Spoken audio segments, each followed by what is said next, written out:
Tom. And I'm Molly. Welcome to Friends at Gameology, hosted by friends@gameology.com. Reviews for science. In 7 minutes or less. Witches of the Revolution, a cooperative deck building game in which you take on the British Empire, the might of the British Empire, with your supernatural forces. And so that translates into getting a bunch of seekers and celebrants, stewards, and just a whole bunch of other types of witches. Decadents, is that one of them? I think so. Dedicants. Dedicants. And relics. You get relics. There's like all sorts of different types of... not decadent. I was like, that doesn't sound right. of witches to help your cause. So as you play, instead of like somewhat other typical in deck builders, when you buy a card, instead of putting it in your discard pile to get it later, you'll put it on top of your deck to draw it immediately. But in this game, you never want to reshuffle. You never want to get to the bottom of your deck and have to reshuffle your discard pile. This always brings a penalty. You'll have a bunch of events that you'll have to complete, and essentially in a timed fashion, or you'll lose, or just worse things will happen. And let's just jump into simplicity versus complexity. This game, it's simple. Everything that you do is right here, and on the top of the board. It says turn reference, add a recruit, add an event, act or recruit, and discard, and then draw. And that's pretty much it. The symbols that you can play match what event. So if an event needs red, you have to play a certain number of red symbols. It's pretty simple.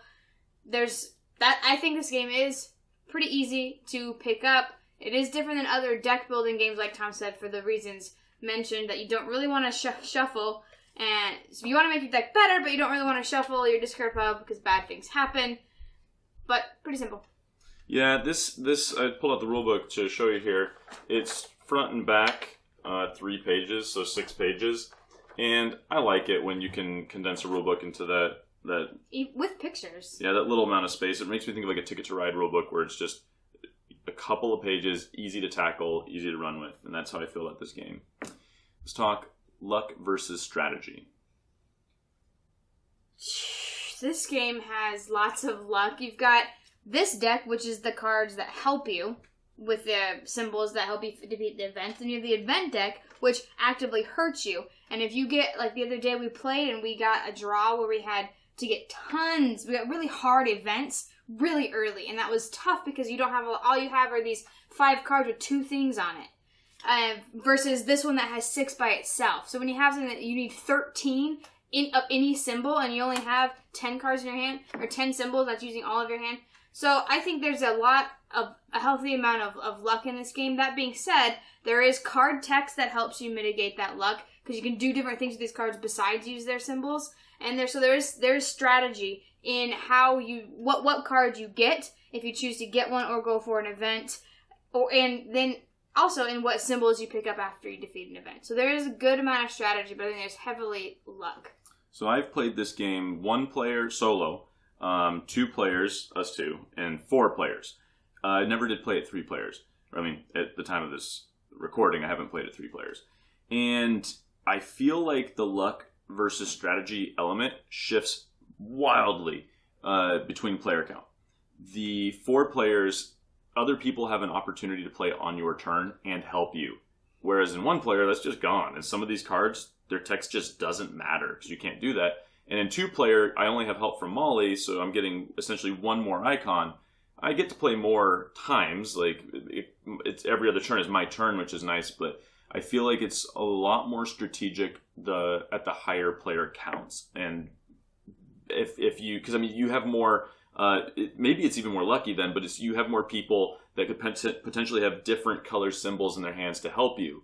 Whereas when Molly and I were playing just by ourselves, it was like, do you have a cauldron? You don't have a cauldron, then we can't go after that one. But when we were playing with 2 other people, it was like, somebody's got a cauldron, so we can at least attempt this guy. So I'd say it's really dependent on player count where that strategy, where it really shines versus where luck really comes through. And I want these because the goal of the game is to get rid of these, and they do really great things. These are objectives. They do really great things, but it's so hard to time. And so that should be a strategy in and of itself, but that is so hard to predict when you're going to get rid of one versus the other. So that's a strategy as well.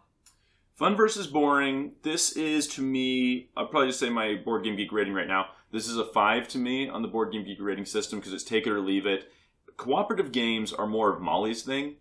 And that being said, I do enjoy a lot of cooperative games, but I feel like they've got to do something new and different for me. And this plays very similarly to Big Book of Madness. And I played that first, and I like it more. And when I played this, it was like, even we played with some friends that played Big Book of Madness, and they were like, hey, I didn't let them know. We started playing, and they said, this is like Big Book of Madness. And so for me, it's just not innovative enough to go past take it or leave it, but it's fun enough to at least get to there. Yeah, I like it more than that. I'm probably going to give it a 7 on the Board Game Geek rating scale because I like co-ops. And this is interesting. It's interesting enough to keep my attention. It's hard. It's hard. It's difficult. Just know that. And the theme is pretty fun.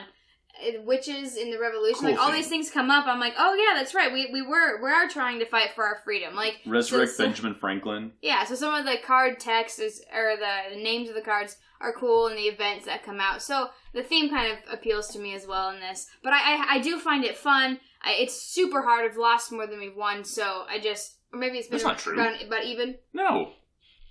We've only lost once. Oh, well, there you go. So, no, but maybe we haven't played all the hardest levels. So you can adjust the difficulty. Yeah, so 7 for me. So fun, little fiddly. Witches of the Revolution. We've presented the evidence. You be the judge.